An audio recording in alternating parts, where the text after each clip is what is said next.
तो हम आज बता रहे थे स्थानीय प्रशासन। स्थानीय प्रशासन जो है वो क्षेत्र विशेष के लोगों के हाथ में प्रशासन सौंपने की बात इसमें की जाती है, क्योंकि जब हम प्रशासन की बात करते हैं तो उसमें अपना जो क्षेत्र है या व्यक्ति हैं वो स्वयं इसमें अपने प्रशासन को करते हैं, अपने लिए योजनाएं बनाते हैं और उन योजनाओं का क्रियान्वयन भी वो स्वयं ही करते हैं। इसके अंतर्गत हम देखते हैं कि भारत में ये स्थानीय प्रशासन की जो अवधारणा है वो बहुत प्राचीन रही है।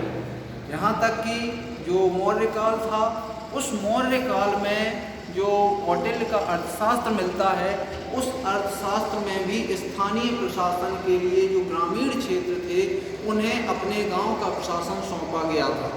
उसके बाद हम जो ईसा पूर्व हमारे यहाँ जो दक्षिण में चोल साम्राज्य था, उस चोल साम्राज्य में तो स्थानीय प्रशासन के अंतर्गत जो पंचायतें हैं उनका स्पष्ट उल्लेख दिखाई देता है। इसके बाद जो अंग्रेज थे उन्होंने इस पर बहुत अधिक ध्यान नहीं दिया।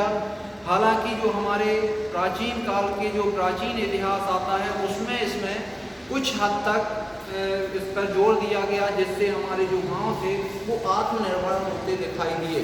जो हमारे गांव थे इसी कारण से वो आत्मनिर्भर थे, वो अपने आप में पूर्ण रूप से गणराज्य हुआ करते थे। उन्हें ना बाहरी दुनिया से कोई मतलब था, ना ही वो कुछ लेते थे ना उन्हें देते थे, और इस आधार पर उनका अपना स्थानीय प्रशासन वहाँ पर चलता था।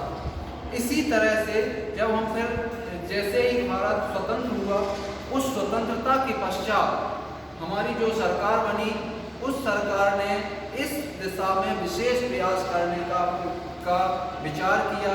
चूँकि गांधी जी थे, गांधी जी का जो पंचायतें थी उन्होंने इसको विशेष महत्व दिया था अपने उसके अंतर्गत। इसलिए इसके अंतर्गत जो हमारी 1950 में सरकार बनी, उसने सामुदायिक विकास कार्यक्रम अर्थात पूरे समुदाय का विकास करने के लिए सामुदायिक विकास कार्यक्रम लागू किया। उसके अंतर्गत जो सत्ता थी उसका विकेंद्रीकरण करना प्रमुख उद्देश्य था। विकेंद्रीकरण का तात्पर्य होता है सत्ता का उच्च शिखर से निम्न की ओर हस्तांतरण करना।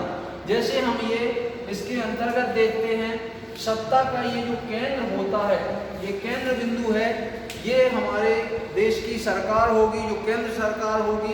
केंद्र सरकार के अंतर्गत जो कैबिनेट है उसके हाथ में पूरी सत्ता होती है, या फिर उसके बाद संसद के अंतर्गत जो सत्ता होती है, संसद में कानून बनाने का अधिकार होता है। जो कार्यपालिका होती है उसके हाथ में पूरी सत्ता होती है, वो उसका क्रियान्वयन करती है। और जो सर्वोच्च न्यायालय होता है वो उस न्यायपालिका के अंतर्गत सर्वोच्च होता है। तो यहाँ उसका केंद्रीकरण होता है, लेकिन इस केंद्रीकरण के अंतर्गत इसे विकेंद्रीकृत किया जाता है, अर्थात नीचे की ओर हस्तांतरित किया जाता है, लोगों को सौंपा जाता है। तो ये सत्ता जैसे जैसे नीचे आती है बिखरती चली जाती है। और सामुदायिक विकास कार्यक्रम के अंतर्गत हमारा मुख्य उद्देश्य था कि जो सत्ता है उसे सबसे निम्न स्तर तक पहुंचा दिया जाए। उस निम्न स्तर अर्थात जो गांव का सबसे अंतिम व्यक्ति है उसके हाथ में सत्ता सौंप दी जाए, जिससे वो अपने लिए विशेष जो योजनाएं बनाई जानी हैं उन योजनाओं को अच्छे से बना सके और उन योजनाओं का क्रियान्वयन भी वो अपने तरीके से कर सके, क्योंकि वहाँ की परिस्थितियाँ अलग होंगी।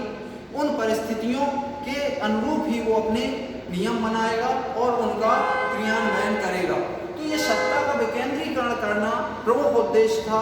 इसलिए 1952 में जो सामुदायिक विकास कार्यक्रम लागू किया गया, और उसको जब लागू करने के बाद ये देखा गया कि वो लोगों तक नहीं पहुंच पा रहा है, क्योंकि लोग इतने जागरूक नहीं थे, इतने अधिक संसाधन भी नहीं थे।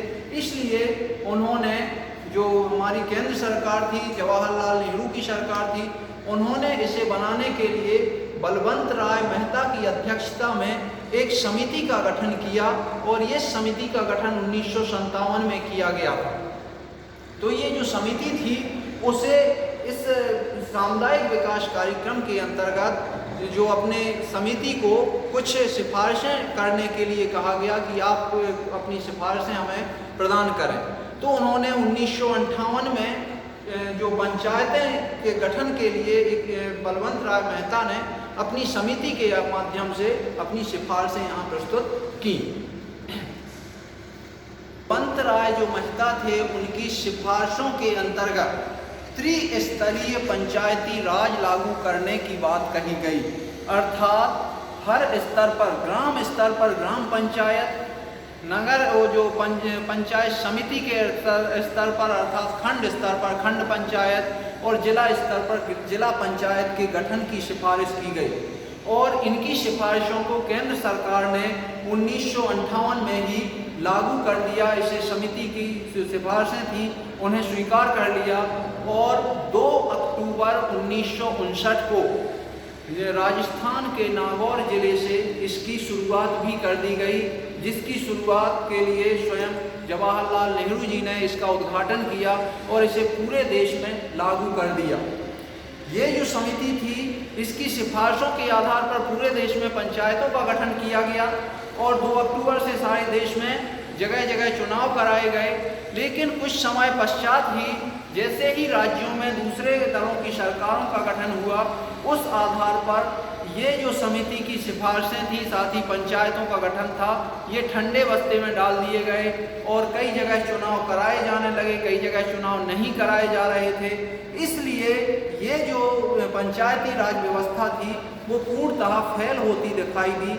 इसलिए फिर संविधान में संशोधन करने की बात इसके अंतर्गत सामने आई कि इसे यदि संवैधानिक दर्जा प्रदान कर दिया जाए तो फिर हम देखेंगे कि ये संविधान में आने के पश्चात ही इसको पूर्ण रूप से जो पंचायतें हैं वो गठित की जा सकेंगी। इसलिए राजीव गांधी सरकार में इसके प्रयास किए जाने लगे और फिर जो संवैधानिक दर्जा इसको मिला वो आगे जाके हम देखेंगे कि इसको एक संविधान में विशेष दर्जा प्रदान किया गया, जो कि उसके अंतर्गत देश में हर जगह चुनाव हो रहे हैं। तो ठीक है, हम देखते हैं, आज के लिए इतना है और अगला जो इसके आगे का टॉपिक है वो हम अगले वीक में देखेंगे। ओके।